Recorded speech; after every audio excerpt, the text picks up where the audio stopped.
गुड़े पाग करी आरिसा पिठा तैयारी करबा समस्ते कहती भारी कष्ट किंतु मु कहबी बहुत सहज। आमे दुई जा आज प्रस्तुत करूँ गुड़े तैयारी आरिसा पिठा। प्रथमे चाउल को 5 ରୁ 6 घंटा बतुरी सारा पर ताकू छाणी अल्प समय सुखाई दबा। सुखा जाइथिबा चाउल को चूना करी चल्लारे ताकू चलई दबा। एठी मु 1 केजी चाउल रे 700 ग्राम गुड़ नेइची। गांगुलारे अल्प पानी दे गुड़ पकाई एबे आमे पाग प्रस्तुत करिबा। पाग प्रस्तुत हो सारा पर चूना को पकाई एही परि भाबे बैटर प्रस्तुत करिबा। हल्का टिके उषुम थिबो छोट छोट गुला करी राशि दे पिठा को छाणिबा। देखंतु ताजा ताजा आरिसा पिठा बाहर क्रिस्पी भीतर सॉफ्ट और मीठा।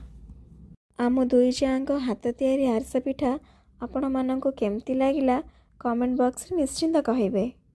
वीडियोटी भल लागिथिले लाइक कमेंट शेयर करने को जमा भी भूलिबेनी।